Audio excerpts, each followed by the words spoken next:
shades of Charlton Stew. Obviously, we both were there that game. Obviously, that's a very different game in terms of, of course, we drew that game, but obviously we were 4-2 up. Happy days. What a memorable away day at Charlton. And then obviously Charlton then scored 2 late goals to, of course, get a point. This time around, Town lose it. So what's the balance of those 2 games? Obviously, one was League One and we drew. This one, Championship, unbelievable run, and we lose. Yeah, Alex asked me that afterwards. I think he'd seen a bit of debate on social media about how this kind of compares emotionally to that day. Weirdly, this one didn't sting as much for me, and it should do because of what's at stake and where Ipswich are at, and where they're how many games are left to go. That Charlton one, because it had all happened in stoppage time, because Ipswich had scored twice themselves in stoppage time and managed to throw it away. That hurt. I still think the one that hurt the most was Oxford away, when when Kieran first came in and it looked like they might make a late run to the playoffs, and that was the day really that it felt like the top 6 was out of reach, wasn't it? When they scored that late goal again from a corner.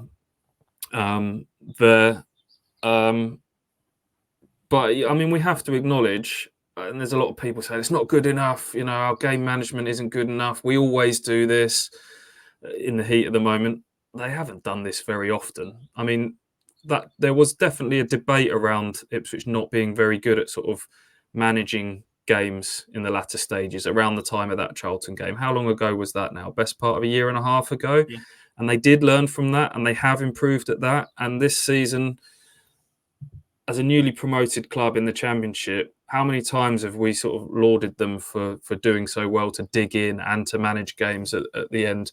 You go right back to Sunderland on the opening day, where they conceded a late goal and could, were very much under the cosh, but managed to see that one out. Bristol City 1-0 up from the 16th minute through that Nathan Broadhead goal, and really had to dig in at the end there. More recently, Swansea, a bit of an aerial bombardment, and managed to see that game out. So I don't think this kind of points to any kind of theme that's developing. It was just, I just think it was this phrase gets thrown about a bit willy-nilly, but one of those days where I just think, the tank was empty. It was one game too far against a team that are very good at doing that. It is 50-50 in terms of their goals from set pieces this season for Cardiff. Cardiff who've got a bit of confidence going into this one as well, had won a few games to keep their playoff hopes alive.